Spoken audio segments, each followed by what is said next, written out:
ನಮ್ಮೆಲ್ಲರ ಅಚ್ಚುಮೆಚ್ಚಿನ ಪ್ರೀತಿಯ ಸದಾ ಅಸನ್ಮುಖಿಗಳು, ಎಲ್ಲ ಜಾತಿ ವರ್ಗಗಳ ಜೊತೆ ಒಂದು ಸಹಬಾಳ್ವೆ, ಸೌಹಾರ್ದತೆ, ಸಮನ್ವಯತೆ, ಸ್ನೇಹ ಜೀವಿಯಾಗಿರ್ತಕ್ಕಂಥ ನಮ್ಮೆಲ್ಲರ ಅಣ್ಣ NRS ಸತ್ಯಣ್ಣರ ಹುಟ್ಟುಹಬ್ಬದ ಶುಭಾಶಯಗಳು. ಹಾಗೆ ಇವರ ಒಂದು ರೈತ ಸಮೂಹ, ವ್ಯಾಪಾರ, ವಹಿವಾಟು ಎಲ್ಲ ಕ್ಷೇತ್ರಗಳು ಕೂಡ ಅವ್ರದೇ ಆದಂಥ ಒಂದು ವಿಭಿನ್ನ ಶೈಲಿಯಲ್ಲಿ ಜನರನ್ನ ಪ್ರೀತಿ ವಿಶ್ವಾಸದಿಂದ ಒಂದು ಆ ಬಳಗ ಏನಿದೆ. ಹಾಗಾಗಿ ಇವತ್ತು ದೊಡ್ಡ ಮಟ್ಟದಲ್ಲಿ ಬೆಳಿಗ್ಗೆ ನಾನು ಕೇಳ್ಪಟ್ಟೆ, ಬೆಳಿಗ್ಗೆ ಅವರು ಎದ್ದ ತಕ್ಷಣದಿಂದ ಇವತ್ತಿನವರೆಗೂ ಇನ್ನೂ ಈಗಲೂ ಮತ್ತೆ ಸಂಜೆವರೆಗೂ ಕೂಡ ನಿರಂತರವಾಗಿ ಅವರ ಅಭಿಮಾನಿಗಳು ಬಂದು ಅವರಿಗೆ ಶುಭ ಕೋರುವಂಥದ್ದು ನಡೀತಾ ಇದೆ. ವಿಶೇಷವಾಗಿ ನಮ್ಮ ಮಾರ್ಕೆಟಲ್ಲಿ, ಒಡ್ಡಪಲ್ಲಿ ಮಾರ್ಕೆಟಲ್ಲಿ ಇವರ ಅಧ್ಯಕ್ಷರಾಗಿರ್ತಕ್ಕಂಥ ಸಂದರ್ಭದಲ್ಲಿ ವೇದಿಕೆ ನಿರ್ಮಾಣ ಮಾಡಿ, ಅವರ ಅಭಿಮಾನಿಗಳ ವೇದಿಕೆ ನಿರ್ಮಾಣ ಮಾಡಿ ಎಲ್ಲರೂ ಕೂಡ ಶುಭ ಕೋರಿರ್ತಕ್ಕಂಥದ್ದು ಕೂಡ ನಮಗದು ಬಹಳ ಸಂತೋಷ. ಆ ಪ್ರೀತಿ ವಿಶ್ವಾಸ, ಆ ಜನ ಬೆಂಬಲ ಹೀಗೆ ಮುಂದುವರಿಬೇಕು. ಮುಂದೆ ಅವರು ಎಲ್ಲ ಕ್ಷೇತ್ರಗಳು, ವಿಶೇಷವಾಗಿ ರಾಜಕೀಯ ಕ್ಷೇತ್ರದಲ್ಲಿ ಕೂಡ ದೊಡ್ಡ ಮಟ್ಟದ ಒಂದು ಸಾಧನೆ ಮಾಡೋದಾಗ್ಲಿ ಅಂತೇಳಿ ನಾನಾದ್ರೂ ಕೂಡ ದೇವರಲ್ಲಿ ಪ್ರಾರ್ಥನೆ ಮಾಡ್ತೀನಿ. ಹಾಗೆ ಅವರ ಅಭಿಮಾನಿಗಳು ಕೂಡ ಅವರು ಹಾರೈಸಿದ್ದಾರೆ. ಮತ್ತೊಮ್ಮೆ ನಮ್ಮ ಸತ್ಯಣ್ಣವರಿಗೆ ಹುಟ್ಟುಹಬ್ಬದ ಹಾರ್ದಿಕ ಶುಭಾಶಯಗಳು.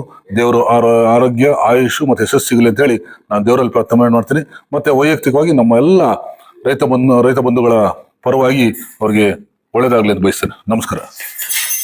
ವಿಭಾಗದ ನಾಯಕರು, ಪ್ರೀತಿ ಪಾತ್ರರಂತ ನಗುವರ ಸತ್ಯಣ್ಣವರಿಗೆ ಹುಟ್ಟುಹಬ್ಬ ಸಂದರ್ಭದಲ್ಲಿ ನಾವು ಕೋಲಾರದಿಂದ ಕೂಡ ನಮ್ಮ ಜನಪ್ರಿಯ ನಾಯಕರಾದಂಥ CM ಶ್ರೀನಾಥಣ್ಣವರು, ಅಮರಣ್ಣವರು ಮತ್ತು ನಮ್ಮ ಅರುಣ್ ಎಲ್ಲರೂ ಕೂಡ ಸೇರಿ ಶುಭಾಶಯಕ್ಕೆ ಬಂದಿದ್ದೀವಿ.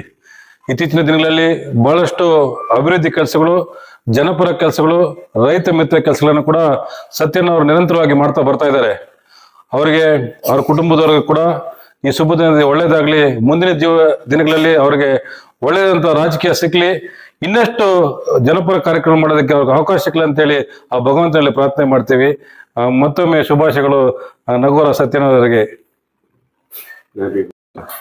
ನಮ್ಮ ನಗವಾರ ಸತ್ಯಣ್ಣವರ ಹುಟ್ಟಿ ಹಬ್ಬದ ಶುಭಾಶಯಗಳು ಹೇಳ್ತಾ, ನಾನು ಬೆಳಗ್ಗಿಂದ ಫೋನ್ ಮಾಡಿದೆ ಸತ್ಯಣ್ಣವ್ರಿಗೆ, ಎಲ್ಲಿದ್ದಾರಂತ.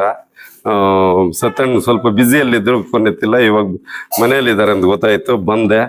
ನಮ್ಮ ಸತ್ಯಣ್ಣಿಗೆ ಇನ್ನು ಸಮಾಜ ಸೇವೆ ಇವಾಗ ತುಂಬ ಸೇವೆ ಮಾಡ್ತಾ ಇದ್ದಾರೆ. ಇನ್ನು ಆರೋಗ್ಯ ಚೆನ್ನಾಗಿ ಕೊಟ್ಟು ತುಂಬ ಸಮಾಜ ಸೇವೆ ಮಾಡಲಿ ಅಂತ ಆ ದೇವರಲ್ಲಿ ಪ್ರಾರ್ಥನೆ ಮಾಡ್ತಾ, ಅವ್ರಿಗೂ ಅವ್ರ ಕುಟುಂಬದವ್ರಿಗೂ ಎಲ್ರಿಗೂ ಆರೋಗ್ಯ ಕೊಟ್ಟು ಚೆನ್ನಾಗಿರ್ಲಿ ಅಂತೇಳಿ ಶುಭಾಶಯಗಳು ಹಾರೈಸ್ತಾ ಇದ್ದೀನಿ.